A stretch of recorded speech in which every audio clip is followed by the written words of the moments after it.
Ready ಅಲ್ಲ? Hi hello ನಮಸ್ಕಾರ. So ನನ್ನ ಹೆಸರು ಸಿಂಚನಾ ಅಂತ. ಇದು ನನ್ನ ಯೂಟ್ಯೂಬ್ ಚಾನಲ್ ಸಿಂಚ್ ಕಾಸ್ಮೋಸ್ ಅಂತ. ನಾನಿಲ್ಲಿ ಮೇಯ್ನಾಗಿ ಎಂಥ ವೀಡಿಯೋಸ್ ಹಾಕ್ತೀನಿ, ಯಾವ ಕಂಟೆಂಟ್ ರಿಲೇಟೆಡ್ ವೀಡಿಯೋಸ್ ಹಾಕ್ತೀನಿ ಅಂದರೆ ಕುಕ್ಕಿಂಗ್ ರಿಲೇಟೆಡ್. ಆ್ಯಂಡ್ ಕುಕ್ಕಿಂಗ್ ಜೊತೆ ನನ್ನ ಜೀವನ, ನನ್ನ ಹಾಬಿಗಳು, ಆಮೇಲೆ ಕೆಲವೊಂದು ಇನ್ಫಾರ್ಮೇಟಿವ್ ನನಗೆ ಏನು ತಿಳಿಸ್ಲಿಕ್ಕಾಗ್ತದೋ ಆ ಥರದ ಇನ್ಫಾರ್ಮೇಷನ್ಸನ್ನು ನಾನು ನಿಮಗೆ ಪ್ರೊವೈಡ್ ಮಾಡ್ತೀನಿ. ಸೊ ನಿಮ್ಮ ಫುಲ್ ಸಪೋರ್ಟ್ ನನಗೆ ಸಿಗುತ್ತೆ ಅಂತ ಭಾವಿಸ್ತೀನಿ. ಈ ವಿಡಿಯೋದಲ್ಲಿ ನಾನು ನಿಮ್ಗೆ ತೋರಿಸ್ತಾ ಇರೋದು ಕಿತ್ತಳೆ ಸಿಪ್ಪೆಯ ಒಂದು ಗೊಜ್ಜು. ಇದು ಹುಳಿ, ಸಿಹಿ ಹಾಗೂ ಖಾರದ ಒಂದು ಮಿಶ್ರಣ ಅಂತ ಹೇಳ್ಬೋದು. ತುಂಬಾ ಚೆನ್ನಾಗಿರುತ್ತೆ. ಬನ್ನಿ ಹೇಗೆ ಮಾಡೋದು ಅಂತ ನೋಡೋಣ. ಸೊ ಇಲ್ಲಿ ಕಿತ್ತಳೆ ಸಿಪ್ಪೆ, ಇದು 3 ಕಿತ್ತಳೆ ಸಿಪ್ಪೆ ಇದೆ ಇದರಲ್ಲಿ. ಆಮೇಲೆ ಇದು 1 ಈರುಳ್ಳಿ, ಆಮೇಲೆ ಬೆಲ್ಲದ ತುಂಡೊಂದು, ಆಮೇಲೆ ಉಪ್ಪು, ಹುಣಸೆ ಹುಳಿ 1 ನಿಂಬೆಗಾದ್ರಷ್ಟು, 2 ಚಮಚ ಮೆಣಸಿನ ಹುಳಿ, 1/4 ಟೀ ಸ್ಪೂನ್ ಆಗುವಷ್ಟು ಅರಿಶಿನ ಹುಳಿ. ನೋಡಿ, ಈ ಥರ ಕಿತ್ತಳೆ ಸೊಪ್ಪನ್ನು ಈ ಥರ ಕಟ್ ಮಾಡ್ಕೊಳ್ಬೇಕು ಚಿಕ್ಕದಾಗಿ. ಆಮೇಲೆ ಈ ಹುಣಸೆ ಹಣ್ಣನ್ನು ಈ ಥರ ನೀರಲ್ಲಿ ಹಾಕಿ ಅದನ್ನು ರಸ ತೆಗಿಬೇಕು. ಸೊ ಬಾಂಡೆಗೆ 4ರಿಂದ 5 ಸ್ಪೂನಷ್ಟು ಯಾವುದೇ ವೆಜಿಟೇಬಲ್ ಆಯಿಲನ್ನು ಹಾಕ್ಕೋಬೇಕು.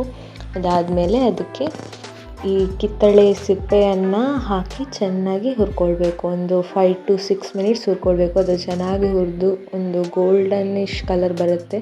ಆ ಕಲರ್ ಬಂದು ಆಮೇಲೆ ಚೆನ್ನಾಗಿ ಒಂದು ಪರಿಮಳ ಬರುತ್ತೆ, ನಿಮಗೆ ತುಂಬ ಚೆನ್ನಾಗಿರೋ ಪರಿಮಳ ಬರುತ್ತೆ. ಅಲ್ಲಿವರೆಗೂ ಅದನ್ನು ಹುರ್ಕೊಳ್ಬೇಕು. ಹುರಿದಾದ್ಮೇಲೆ ಅದಕ್ಕೆ ಹುಣಸೆ ಹಣ್ಣಿನ ರಸ ನಾವೇನು ತೆಗೆದಿದ್ವಿ, ಆ ಹುಣಸೆ ಹಣ್ಣಿನ ರಸನ ಚೆನ್ನಾಗಿ ಹಿಂಡಿ ಹಾಕ್ಕೊಳ್ಬೇಕು. ಆಮೇಲೆ ನಾವು ಎಷ್ಟು ಗೊಜ್ಜು ಮಾಡ್ಕೊಳ್ತೀವೋ ಆ ಗೊಜ್ಜಿಗೆ ಬೇಕಾಗುವಷ್ಟು ನೀರನ್ನ ನೋಡಿಕೊಂಡು ಹಾಕ್ಕೋಬೇಕು. ಇಲ್ಲಿ ನಾನು 2.5 ಗ್ಲಾಸ್ ಆಗುವಷ್ಟು ನೀರನ್ನು ಹಾಕಿದ್ದೀನಿ. ಇದನ್ನು ಹಾಕಿದ ಮೇಲೆ ನಾವೇನು ಸಾಮಾನೆಲ್ಲ ತೆಗೆದಿಟ್ಟಿದ್ವೋ ಅದನ್ನು ಹಾಕ್ಕೋಬೇಕು. ಅರಿಶಿನ ಹುಡಿ, 2 ಚಮಚ ಮೆಣಸಿನ ಹುಡಿ ಆ್ಯಂಡ್ ಬೆಲ್ಲ, ಉಪ್ಪು ಇದನ್ನು ಹಾಕಿ, ಆಮೇಲೆ ನೀರುಳ್ಳಿ ನಾವು ಕಟ್ ಮಾಡಿ ಇಟ್ಕೊಂಡಿದ್ವಲ್ಲ ಅದನ್ನು ಹಾಕ್ಕೋಬೇಕು. ಇಷ್ಟು ಹಾಕಿ ಮಿಕ್ಸ್ ಮಾಡಿ ಇದನ್ನು ಚೆನ್ನಾಗಿ ಕುದಿ ಬರಿಸಬೇಕು. ನೋಡಿ, ಈ ಥರ ಕುದಿ ಬಂದು ಈ ಥರ ಆಗುತ್ತೆ.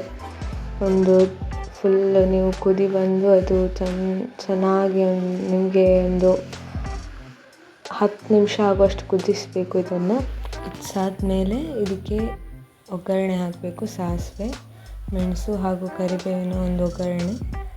ಅದು ಕುದ್ದಾದ್ಮೇಲೆ ಚೆನ್ನಾಗಿ ಪರಿಮಳ ಬಂತು ಅಂತ ಆಗುವಾಗ ನಿಮಗೆ ಗೊತ್ತಾಗುತ್ತೆ. ಆಮೇಲೆ ಅದಕ್ಕೆ ಒಗ್ಗರಣೆ ಹಾಕಬೇಕು.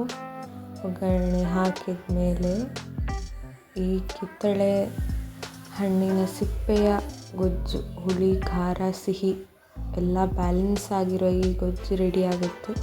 ತುಂಬಾ ಟೇಸ್ಟ್ ಆಗುತ್ತೆ. ಊಟದ ಜೊತೆ ಕಲಿಸ್ಕೊಂಡು ತಿನ್ನುವಾಗ ಮಜಾನೇ ಬೇರೆ. ಸದ್ಯಕ್ಕೆ ಈ ವಿಡಿಯೋಕ್ಕೆ ಇಷ್ಟ ಸಾಕು. So bye guys, thank you, I love you.